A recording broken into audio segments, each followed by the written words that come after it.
Bem-vindos ao Entre Tijolos. Você entende na prática como os ambientes funcionam com quem vivencia e experimenta e transforma cada espaço. Hoje temos aqui Júlia e Gisele, que moraram nos Emirados Árabes Unidos. Entender um pouquinho aí da casa árabe. Bom, árabe só é um pouco, tem em vários lugares. Vamos só entender um pouquinho aqui. Emirados Árabes. Que país é esse, Júlia?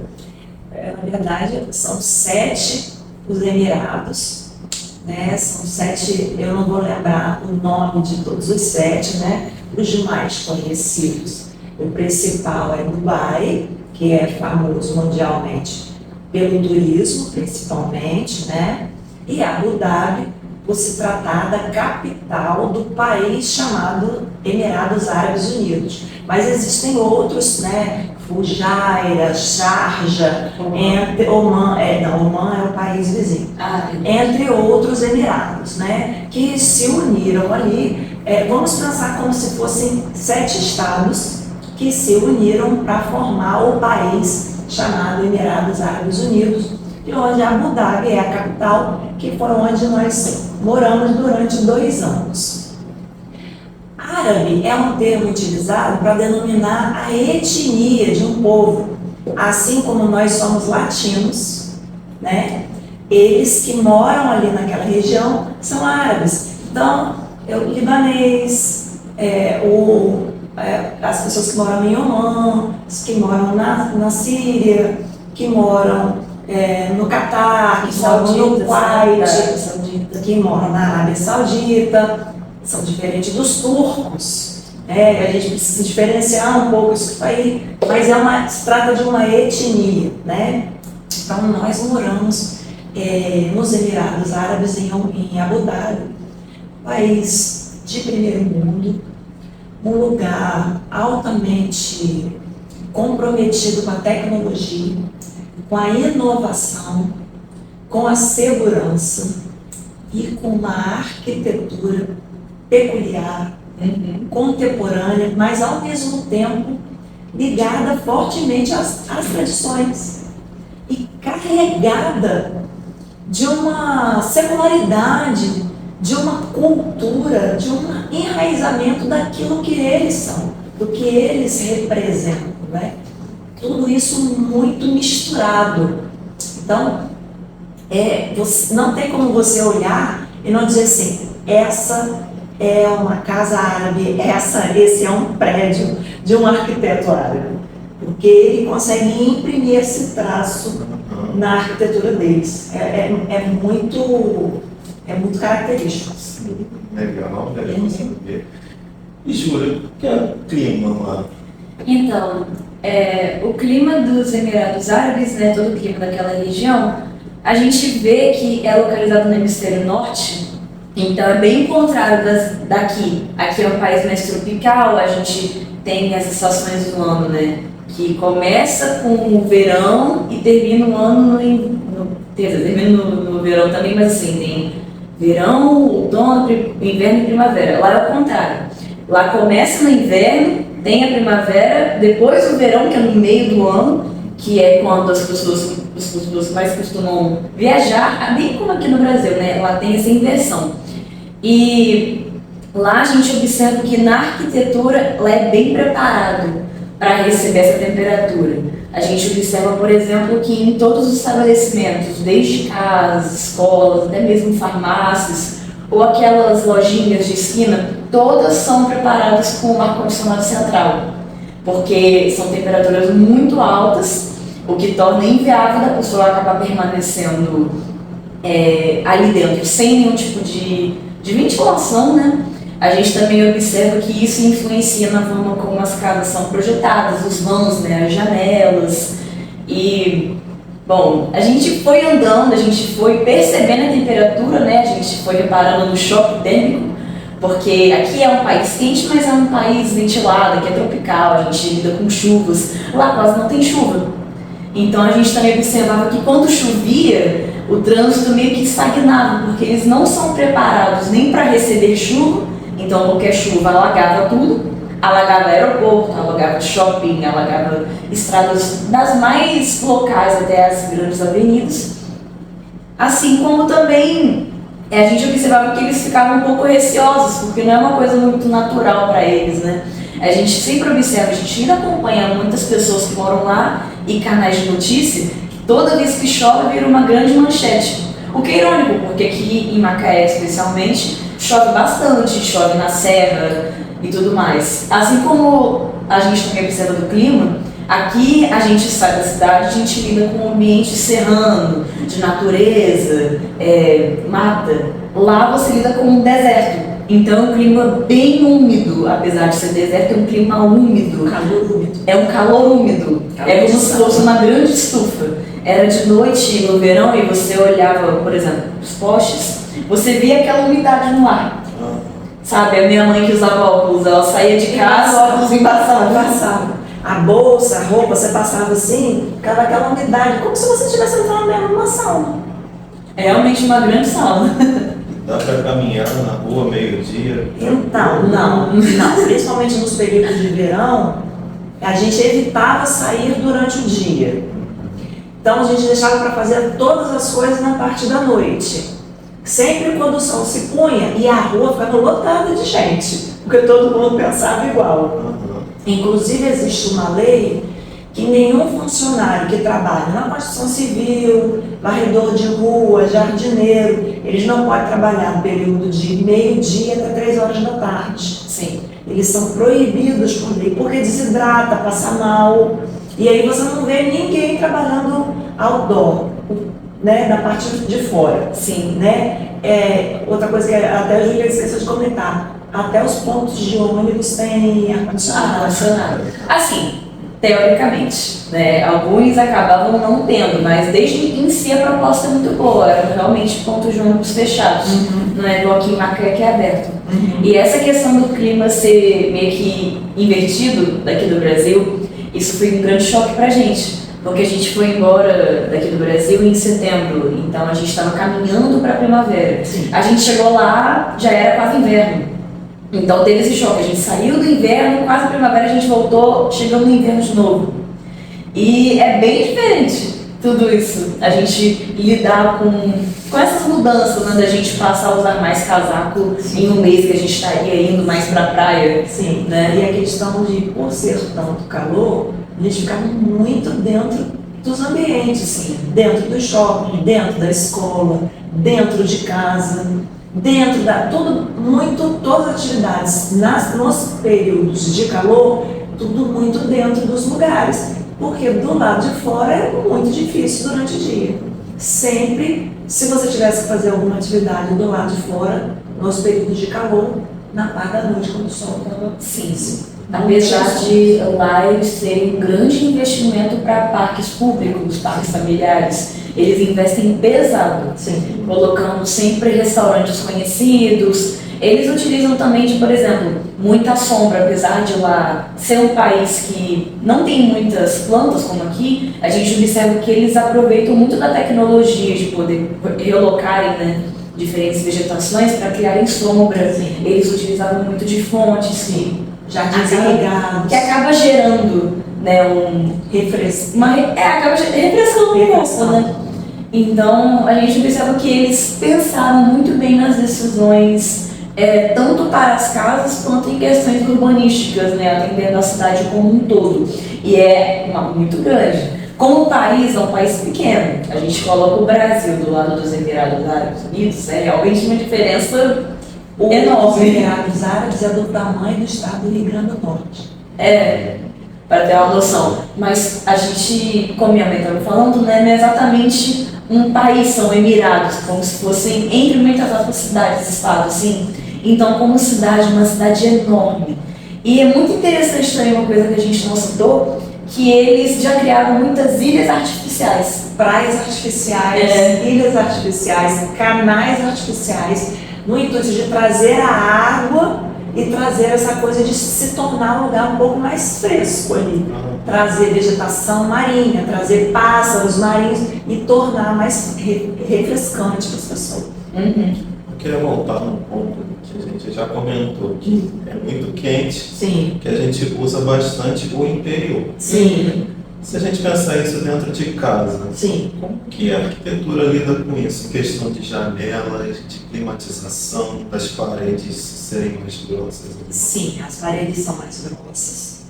As janelas, por exemplo, nós moramos em prédio. Todos os prédios, as janelas eram de vidro duplo. Então tinha o vidro da parte externa e tinha o vidro da parte interna com um vão entre eles, para fazer justamente esse isolamento térmico. E os vidros, eles tinham uma espécie de, eu não sei se era insufilme, eu não sei se era do próprio vidro. A maioria dos prédios é espelhado, justamente para refletir essa luz do sol. Seja um espelhado de prateado, dourado, rosé, a maioria dos prédios tem essa questão reflexiva do vidro externo. E ar-condicionado central em todos os prédios. Quando você tem um prédio com janela, é uma pequena báscula. No nosso caso, a gente tinha uma pequena báscula, que aqui a gente são essas básculas de banheiro, assim, que abrem assim, dessa forma, no meu quarto, no quarto da Júlia, e na sala. E a gente abria muito pouco. Nós até estávamos lembrando ontem que uma vez nós esquecemos do quarto dela aberto e ela tinha os pôsteres de papel na parede do quarto e eles ficaram todos enrugados por causa da umidade do ar lá de fora. Entrou e desceu os pôsteres todinhos. E aí eles ficaram todos inchados. Tudo inchado. Porque, então, o calor é assim. Então a gente logo fecha, liga o ar-condicionado. E as pessoas que viajam, que costumam ficar muito tempo fora, elas deixam o ar-condicionado ligado o tempo inteiro. A luz elétrica lá, ela é barata, justamente para possibilitar isso, porque se você deixa fechado, mofa tudo dentro da sua casa, e se a janela fica aberta, mofa tudo dentro de casa, justamente por causa da umidade. Então o que eles fazem? Cortinas muito grossas, janelas de vidro duplas, e com esse trabalho no vidro, de ser espelhado por fora para refletir a luz do sol, e por dentro ela é meio fumê, justamente também para bloquear um pouco essa luminosidade. Porque o sol no deserto, até pela localização geográfica do país, ele incide ali verticalmente, não é perpendicularmente, como nós estamos abaixo da linha do Equador. É uma incidência direta. Então é um sol realmente que torra. Então, para justamente proteger até os seus móveis, os seus estofados e tudo mais, tem que ter esse trabalho aí. Nós tivemos a oportunidade de visitar algumas casas e nós também observamos que, embora tivessem janelas, também esse cuidado dos vidros mais grossos, das cortinas mais grossas, e essa questão, as janelas muito raramente ficavam abertas, as janelas sempre fechadas, e as cortinas, assim, elas tinham uma parte de voal e a cortina grossa sempre ali presente, que ainda que não estivesse fechada, mas ela estava ali para numa hora de sol mais a pino, de sol poente, ela poder ser utilizada para proteger a parte interna da casa na hora do sol forte. E o ar-condicionado bombando a todo momento. E não é um ar-condicionado comum convencional que a gente conhece. Eles utilizam muito um ar-condicionado central, que ele é regulado através de termostato. Sim. Então, em todos os ambientes eram assim. Sim. Eu acredito que a gente não viu em nenhuma casa, nenhum ambiente que era diferente disso. Não. Em escolas eram assim, em farmácias eram assim, shoppings especialmente. Todo o ambiente tem seu termostato. Na cozinha, na sala, nos quartos individualmente, todo ambiente tem seu termostato. Todo ambiente. Uma coisa que eu senti falta foi o banheiro, não tem básico. São sempre exaustores nos banheiros. Sim. Todos os banheiros, inclusive natural. sendo casa, não sendo apartamento, os banheiros não tem básico, não tem janela. Sempre fechado. Sem fechar. E a questão das janelas, complementando, elas são, imagino que são montes menores do que a gente está acostumado. Sim, imagine como se fosse imagine uma parede, né? Ela tem como se fosse uma grande janela fixa. Se essa janela, se total, então, fixa, né? Se total, ela tem, vamos dizer, 1 metro, 40 centímetros era essa báscula. Sim. Então seriam 60 centímetros de uma janela fixa e 40 centímetros dessa báscula. Sim. E é uma báscula que, claro, existe como se fosse uma linha que marca, né, como se fosse um guarda-cor na própria janela mesmo. E tem a báscula. Então é realmente bem pequena em comparação ao tamanho inteiro da janela. Eles gostam da questão do janelão, Sim. pela questão da luminosidade, mas é tudo fechado. A abertura é pequena. Sim. O que te possibilita uma abertura é muito pouquinho. Sim. E assim, alguns prédios têm varanda, né? Mas abre, vai lá fora um pouquinho e fecha, porque você não aguenta usufruir daquela varanda. E aí o que eles fazem? Eles fecham a varanda, que é um recurso que a gente utiliza muito aqui. E aí você acaba caindo na mesma coisa, você só tem aquele espaço ali para você colocar uma espreguiçadeira ou uma planta, alguma coisa assim, mas é fechado, é tudo sempre fechado. Eles conseguem fazer isso também mantendo uma estética muito boa. Fica bem bonito esteticamente, bem limpo.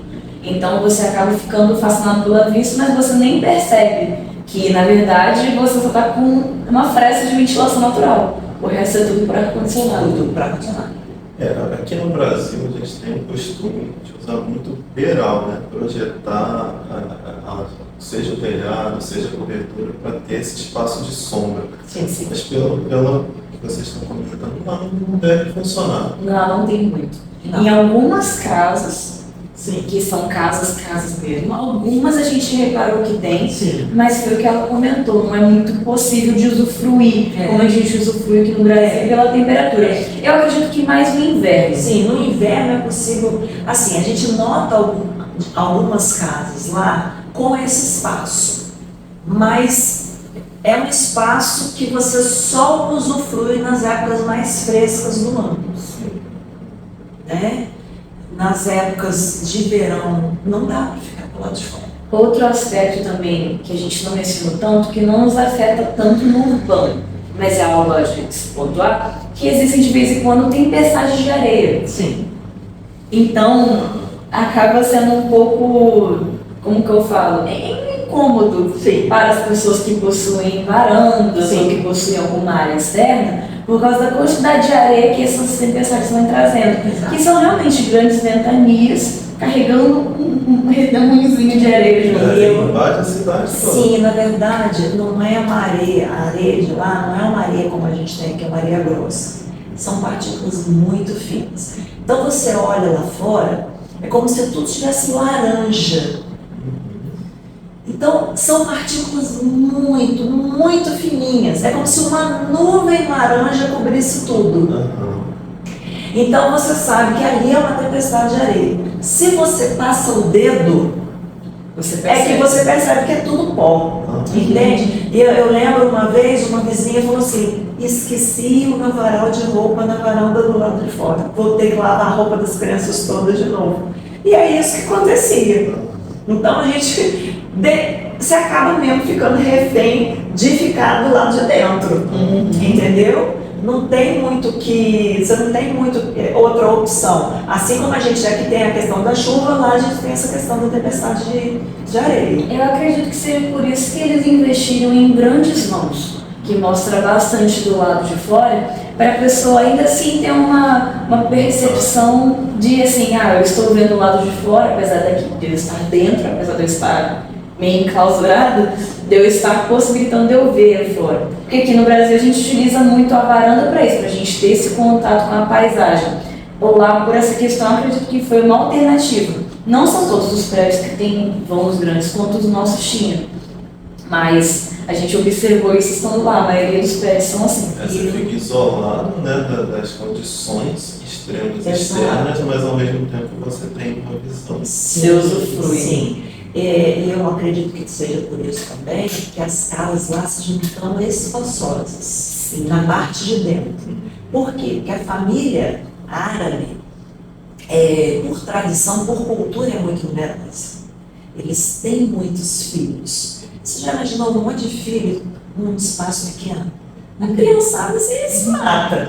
Então, as salas são muito amplas, os quartos são muito amplos, as cozinhas são integradas, tudo é muito amplo. Então, isso foi uma coisa que eu estranhei muito quando eu cheguei lá. Tudo muito grande. Isso é um pé direito muito alto. Os pés direitos, mesmo nos prédios, são muito altos. São os pés direitos. Então, eu acho que para ter essa condição de você não se sentir tão preso num lugar que você não tem a opção de estar fora, você tem que ficar dentro. Então, para você ter esse conforto, pelo menos, eles compensam. O pé direito também é uma estratégia climática, né? Sim. O pé direito mais alto Para te dar. o ar quente é mais leve que sobe. Exato. Mas voltando só para encerrar minha curiosidade, é muito quente, mas no inverno não tem frio. Então, tem. Tem É frio. porque é como se fosse um clima fresco do Brasil. Tem. Imagina um dia Nossa quente. região são 3 dias de inverno. Não, então, vamos dizer o seguinte, imagine que aqui, especialmente em Macaé, você tem um dia que ele é de calor, mas você tem um vento fresco. Para eles é isso, é um dia fresco. Mas não precisa de casa. Não, precisa. Precisa, mas é porque eles não estão acostumados com esse tipo de temperatura. É porque foi uma coisa que eu estranhei muito, que, por exemplo, meus colegas de escola vinham comentar, poxa, tá bem frio lá fora. E eu fui ver, nossa, frio? E tava um clima que eu tava acostumada. E eu falei, poxa, mas esse é um clima bem leve, tá fresquinho. Nós pegamos temperatura lá, porque o inverno lá é da segunda quinzena de novembro até mais ou menos início de março, né, Júlia? Sim. Mais ou menos isso? Sim. Nós chegamos a pegar 15 graus, 16 graus. É friozinho. Mas em Elaim, que é 1h30 de Abu Dhabi, que fica mais para a montanha, chega a dar 2 graus. Que eu acredito que em Abu Dhabi, a cidade de Abu Dhabi, acaba ficando mais quente, né? A gente não tem a percepção de que está tão frio, porque o asfalto, os pisos, eles vão absorvendo esse calor. Então, conforme você vai andando, você vai ainda sentindo um pouco do calor sendo, né, refletido por esse piso, vamos dizer assim. Porque absorve e depois ele fica quente. Então, eu não sentia que estava 15 graus ou que estava abaixo de 20 graus. Quando eu pegava e olhava o que eu via. Então, por isso que para mim foi algo tão natural. Já em Elaim, já é uma região mais tradicional, como ela falou, já é mais de montanha, a gente já atravessa mais o deserto. Então, não existe dessa absorção de calor. Eram os meses mais agradáveis pra gente, os meses mais de boa pra gente. E eles lá tudo que botando mais de frio. É que para nós era mais natural, né? Mais friozinho, porque se a gente sobe ali na serra, a gente também vê essas temperaturas.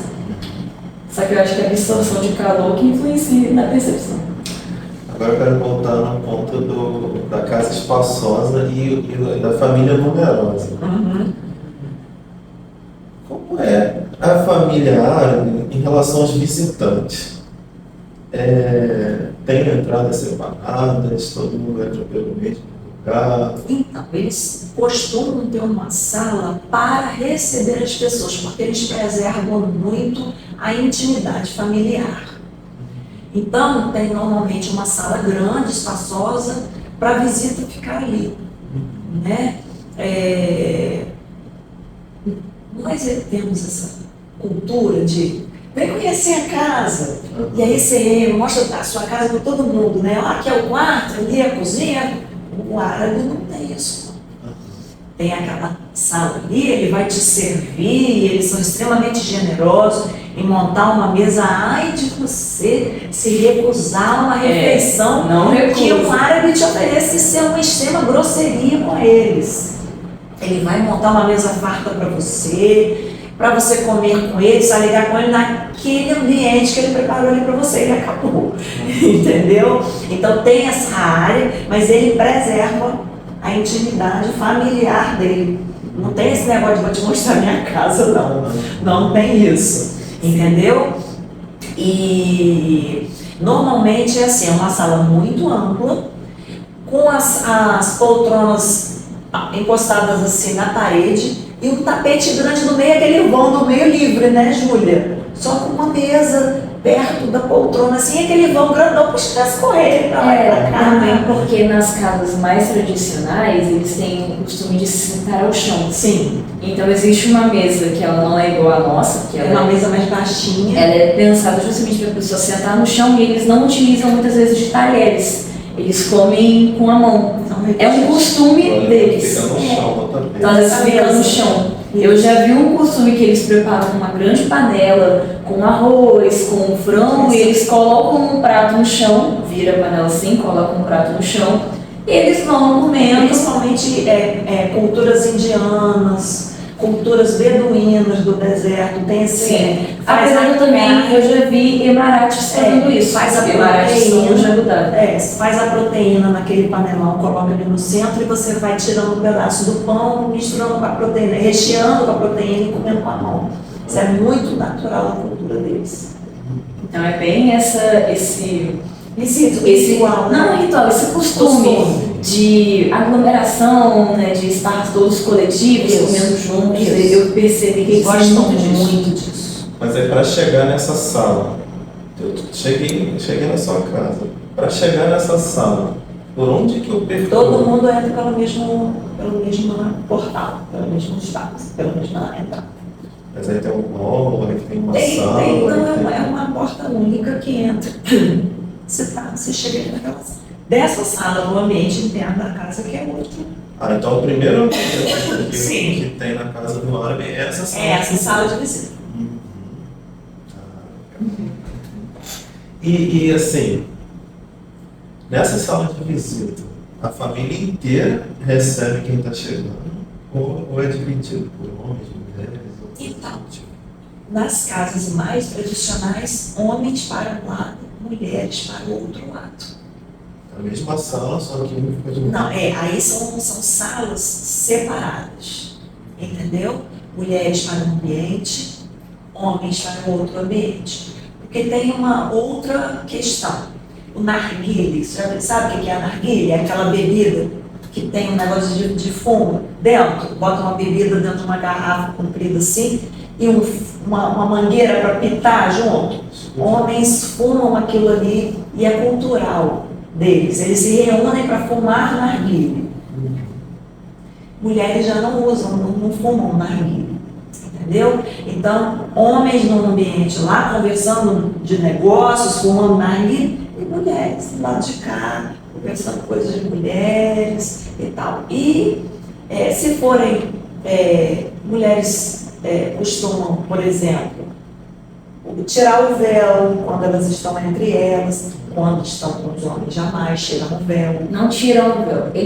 As mulheres da família somente tiram os véus quando são os pais ou irmãos. Sim. Porque a questão da família árabe aqui funciona como um clã. Isso. Então, uma mulher árabe, ela pode acabar se casando com um primo por uma questão de continuar aquela linhagem. Sim. Então, eu tenho uma amiga que ela estava me explicando. Meu pai e meu irmão podem viver sem meu hijab. Já o meu primo não pode. A não ser que ele case comigo. A não ser que ele se case comigo, porque pode ser que ele se case comigo e aí seria pecado ele viver sem meu hijab antes de nos casarmos. Isso. Eles têm bastante dessa questão que acaba também sendo explorada em ambientes públicos. Por exemplo, existem praias só para mulheres. Sim. Em Abu Dhabi existem praias para famílias, que acabam sendo misturados, geralmente são usados mais pelos estrangeiros, mas existem praias, resorts, ambientes só para mulheres, academias só para mulheres, até mesmo restaurantes, que é onde pode ter essa questão de tirar o véu e de permanecer naquele ambiente sem o hijab, se sentindo mais livre até. Elas também não somente usam o hijab, mas também o utilizam como se fosse uma capa que é chamada de sheila, que justamente cobre um vestido. Ela pode usar uma roupa embaixo, mas ela ainda vai cobrir aquilo por uma questão de modéstia, que é a própria religião deles. A baia. Tem a baia e também tem a sheila, que elas colocam. Então, pelo que eu estou entendendo, então, eu estou aqui, entrei na casa, vai ter uma sala de visita. Provavelmente essa vai ser a dos homens. E do lado Sim, dela, anexo uma sala de mulheres. Então Isso. a mulher passa por essa sala Sim. para chegar na sala Sim. de visita. Ou às vezes as mulheres podem até mesmo ir para a própria sala da Sim, família. sim. Se é uma reunião familiar, fica todo mundo junto. Assim, E onde as crianças ficam nessa história? e as crianças ficam normalmente mais com as mulheres, mas elas têm trânsito livre com todo mundo. Criançada não se prende com mulher. São muitos primos também. E é muita criança. Pensa, a gente ia ao supermercado, era muito engraçado. A gente ia ao supermercado, uma família árabe, a gente conhecia pela quantidade de carrinhos. Eram 4 carrinhos do supermercado. E assim, 5 caixas de leite, 5 caixas de salgadinho, 5 caixas de bala. Meu Deus do céu. Aí você via a quantidade de criança. Era muita criança. Eu falei, ah lá, o lanche da galerinha para a escola. A gente via muitos também nas gerações mais antigas do Brasil, que é a mãe ter mais de 10 filhos. E lá para eles é normal ter mais de 10 filhos, porque é até uma questão de poder também, né? São mais pessoas para manter a linhagem da família viva. Exato. Pergunta bem ocidental. Quem que manda na casa agora? Embora seja uma sociedade machista, ela é matriarcal. Então, os casamentos não acontecem se a mãe não aprovar a noiva ou o noivo. A ordem dentro de casa, ainda que velada, tudo que acontece é a mãe. É a mãe que governa, é a mãe que manda. Lógico que de uma forma assim, sem tirar a autoridade do marido, mas é ela que define. No olhar, é ela que define. É uma sociedade matriarcal. Mas aí dentro de casa, tá só a família, aí ela se veste do jeito que ela quiser. Sim, ela pode se vestir do jeito que ela achar melhor. Né? Mas as mulheres árabes, elas têm uma coisa que eu só entendi depois que eu comecei a morar lá. A gente ocidental, a gente tem essa coisa assim, coitadas, meu Deus, elas estão lá naquele calor, com aquele monte de roupa, como elas são oprimidas. E elas nos olham assim, meu Deus, coitada, como que o marido dela não protege ela, como que eles deixam ela se expor assim. Então, a forma como elas nos veem é como se nós não fôssemos protegidos. Então, o fato de nós nos expormos, nós não somos protegidos o suficiente. Na visão delas. Na visão delas. A vestimenta é uma forma de pudor e de proteção. Entendeu? É uma não exposição que protege. Acompanhando esse raciocínio, a casa tem o mesmo papel da vestimenta, a casa funciona como Uma proteção. Exatamente. Exatamente. O árabe também é conhecido muito pela religiosidade. Sim. A casa do árabe acompanha essa religiosidade? Acompanha.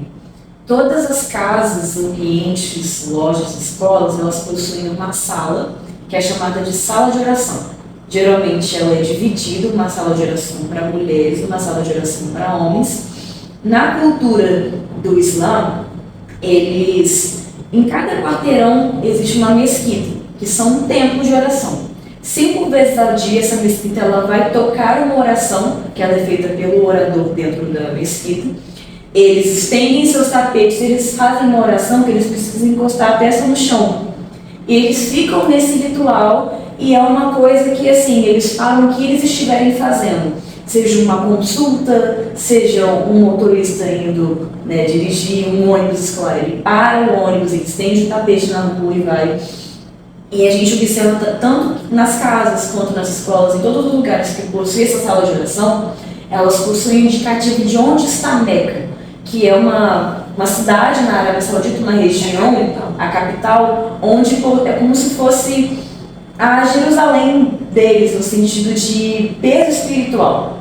O que para nós evangélicos cristãos acaba tendo, ou para os católicos, como é a questão Roma, o Vaticano, para eles é Meca, porque lá foi onde o profeta Maomé tivesse recebido as revelações. Então eles oram em direção a Meca. E isso é mostrar, eles conseguem observar através da arquitetura da mesquita onde está a direção de Meca. Por exemplo, eles observam, seja através de onde está, que sempre em cima das mesquitas tem como se fosse um enfeite de lua ou de estrela, que são os elementos do Islã. Ela sempre é apontada para algum lugar. Foi o que a gente percebeu, por exemplo. Porque independente de onde, por exemplo, seja a face da rua, a mesquita ela não está preocupada se a rua está aqui, se está aqui. A frente dela está sempre voltada para Meca. Então era muito comum, por exemplo, você ver a entrada de uma mesquita de costas para a rua. Mas para eles é natural, porque o que importa é que a frente da mesquita estivesse voltada para Meca e não para onde a rua está passando. Uma outra questão, por exemplo, o borur, que é um incenso que eles utilizam para as purificações. Sim.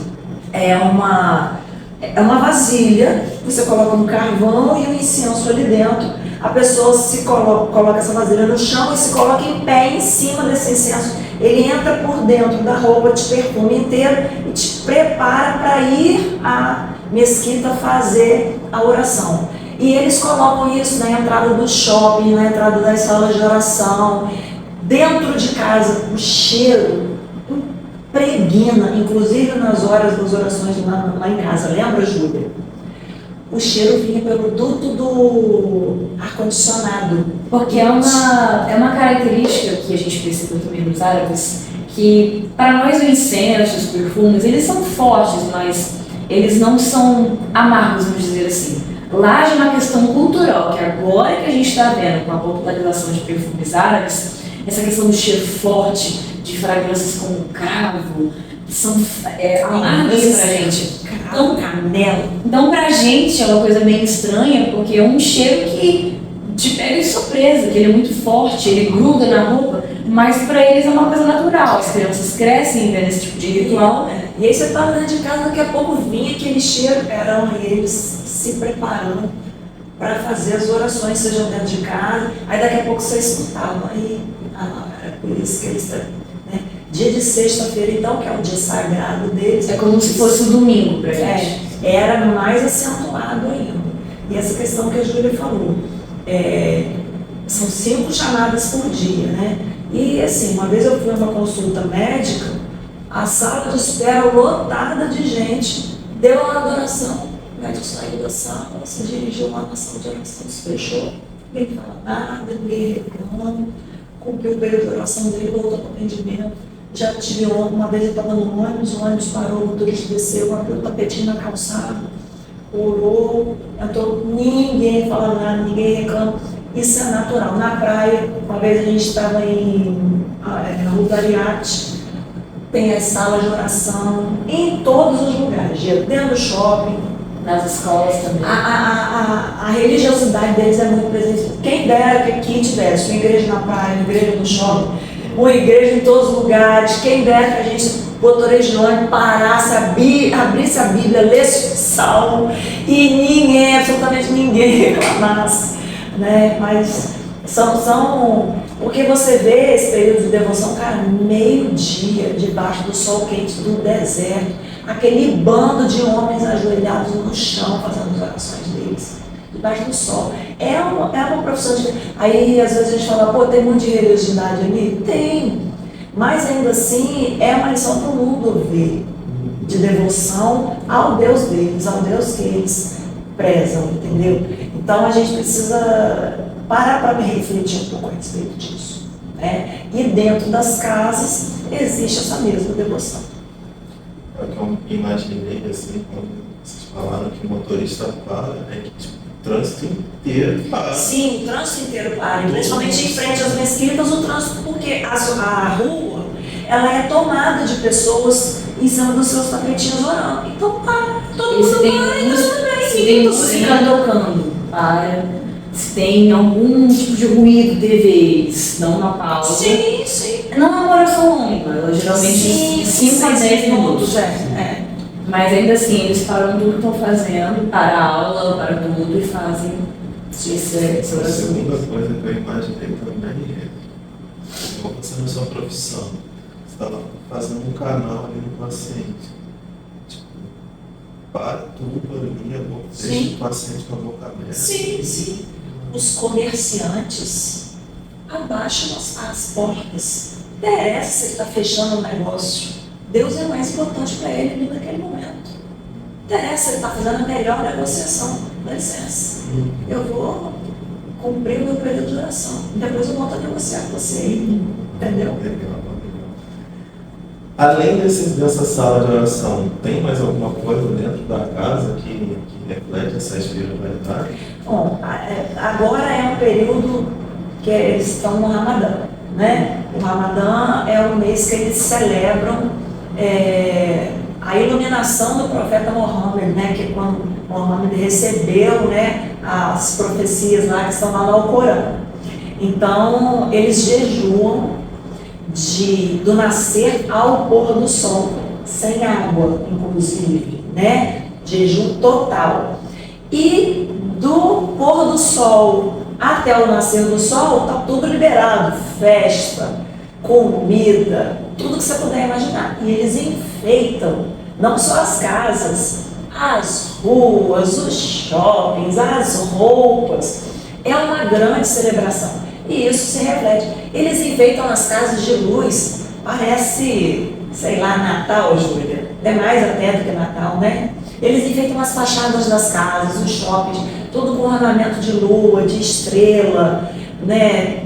É tudo muito colorido, com muitas flores, com muita coisa dourada, né? Justamente para remeter essa coisa da iluminação nas estradas, nas autoestradas, entendeu? Tudo muito decorado, né? As toalhas de mesa, os copos, é tudo muito, essa coisa das frutas secas, dos alimentos nos mercados, tudo voltado para essa celebração. E dentro das casas você encontra elementos também voltados para essa celebração.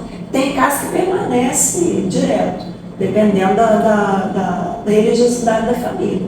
Né? Como aqui, por exemplo, tem famílias que são mais católicas, elas têm lá, né, o seu altar, enfim, lá a mesma coisa.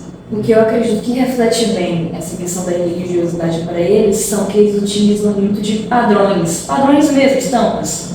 Como aqui atrás a gente observa um padrão mais triangular, lá eles têm muito padrões ligados a elementos como a lua, aquela lua com a estrela dentro, que acaba sendo um símbolo para eles do Islã. Eles utilizam esse padrão, seja em revestimentos, seja nos tapetes, aqueles padrões de tapete. Sempre existe algum significado além do que a gente está vendo ali. Eles utilizam muito também questão de cores. Não necessariamente aquela cor significa isso, mas é muito a junção. Realmente vira um padrão estético. Isso. Né? A questão aquela coisa mais dourada, isso não é necessariamente ligado à religião, mas a gente observa que é cultural deles. Nós somos muito da cor dourada. Cor dourada, coisas de ouro, tons terrosos, tons arenosos. Lembrando aqueles patins do deserto. Bastante utilização de mosaicos com pedras mármores mesmo, mármores brasileiros. Eles não têm medo de utilizar da cultura deles em alguma estampa, em algum piso ou coisas do tipo. Eu queria voltar agora, que a gente falou que os visitantes eles são recebidos com a mesa farta. Sim. Como na cozinha na casa? Normalmente a cozinha, pelo menos nas casas onde a gente foi, são cozinhas integradas, né? Ainda que, por exemplo, não integrada a essa sala onde você recebe o visitante, integrada à família, à sala familiar. Diferente da gente que costuma ter uma cozinha separada, né? A gente vê, no nosso apartamento era assim, né, Júlia? E nas casas onde a gente foi também assim, a cozinha está sempre integrada à sala de estar e à sala de jantar. A mãe cozinha olhando os filhos, sabe? É tudo muito junto ali, entendeu? E as cozinhas são bem espaçosas, são bem grandes, as bancadas são bem grandes. O homem tem acesso à cozinha? Sim, o homem tem. O homem árabe cozinha? Cozinha.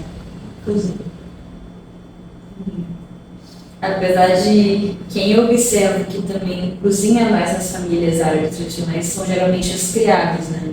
As maids. Eles têm muito essa coisa do... Eles têm bastante dessa cultura de sempre ter uma babá para as crianças, de ter aquela empregada que serve na casa. Aquilo ali é bem intrínseco ainda. Sim. Aqui no Brasil eu percebo que só nas famílias mais ricas e ainda assim são poucos empregados.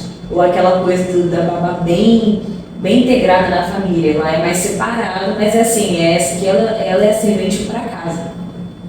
E ela é só da casa. Normalmente lá eles têm uma babá, um cozinheiro. Entendeu? São pessoas diferentes. Não é aquela pessoa que faz tudo. Mas aí quem faz as comidas mesmo do dia a dia é a própria dona da casa. Ela supervisiona todas as coisas. Ela está sempre à frente, orientando tudo, à frente de tudo. Entendeu? Como que é a lavanderia?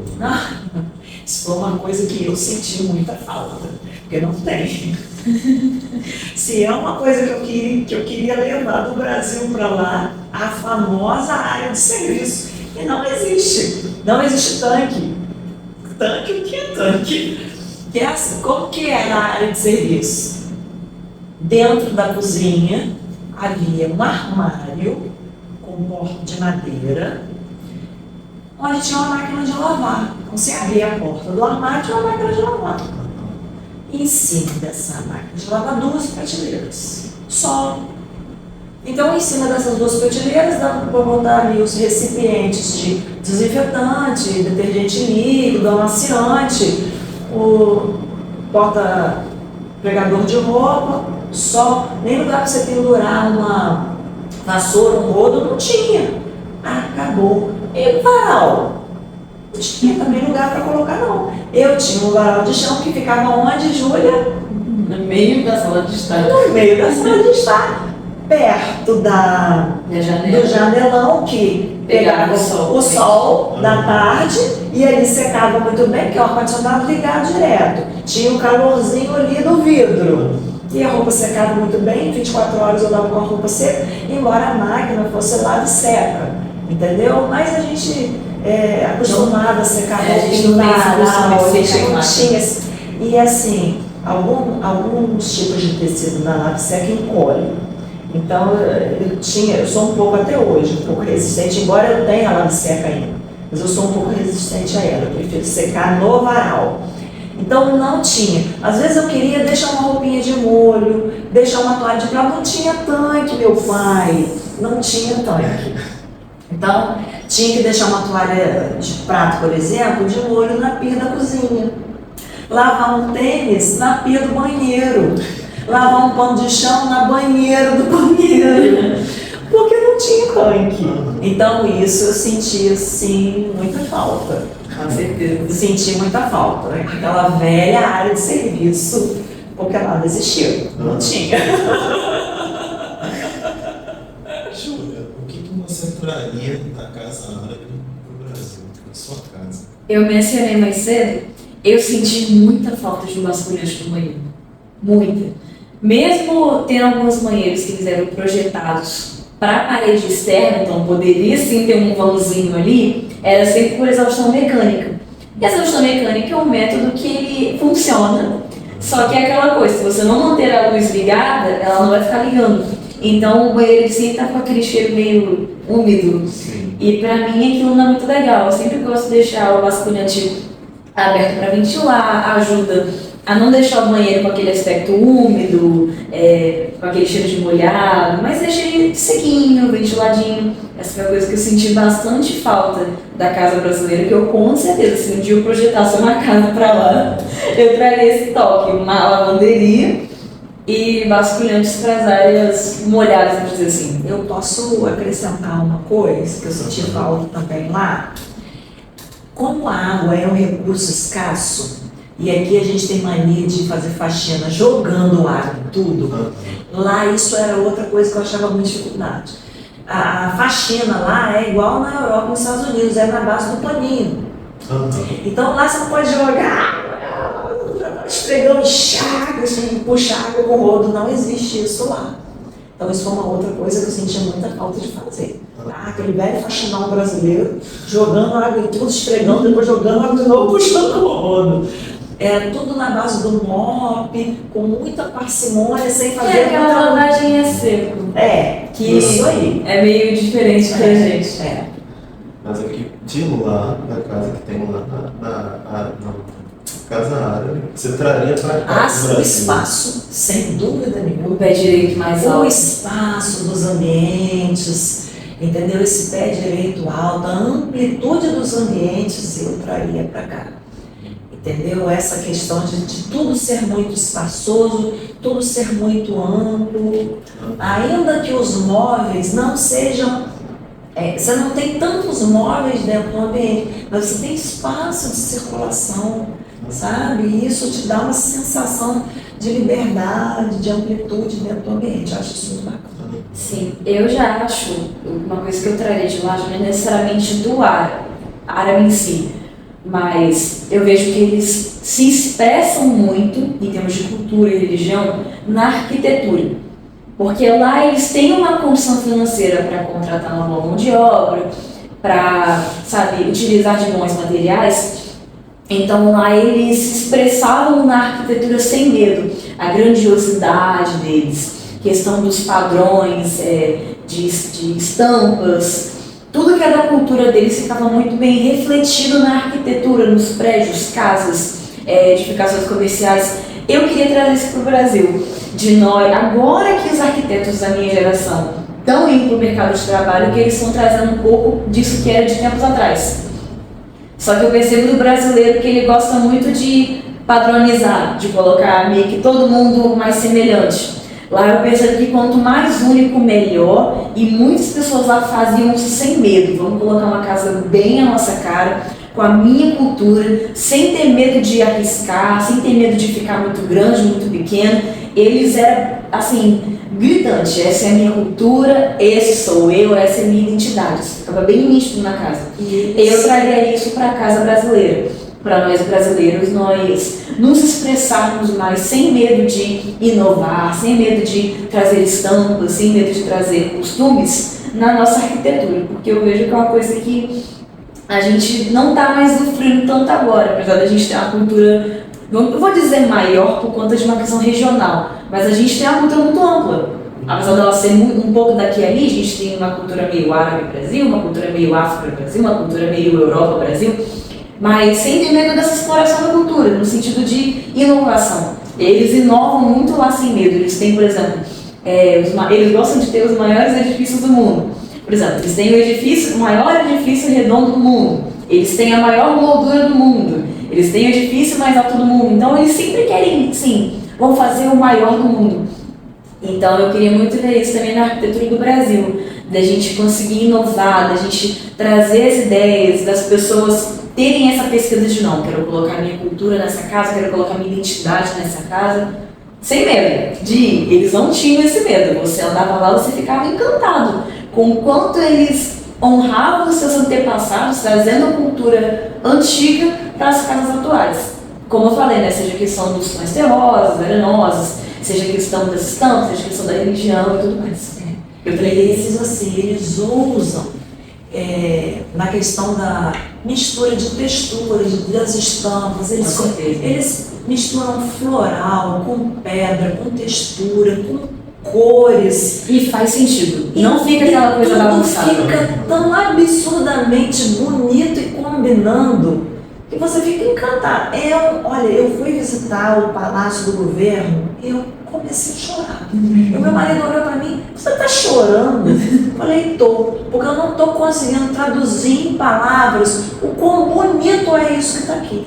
Porque está tudo muito misturado e é tudo tão bonito, e é tudo tão inexplicável, e é tudo tão misturado ao mesmo tempo, que eu não consigo traduzir, a não ser chorando. Eu fiquei muito emocionada com o que eu estava vendo, porque eu nunca tinha também visto nada igual. Eu nunca tinha experimentado nada parecido, né? E foi muito enriquecedor para mim. E eles têm muito essa autenticidade. Foi exatamente isso que Júlia falou. Eles saem do comum sem o menor pudor de ser diferente, sabe? Eu vou ser diferente, essa é a minha cultura, essa é a minha marca, ponto, acabou. Quem quiser me aceitar, me aceite. Quem quiser, problema é seu. Entendeu? Eles são muito assim. Queria agradecer aqui, Gisele. Obrigado. Obrigado. Até o próximo Entre Tijolos. Tchauzinho.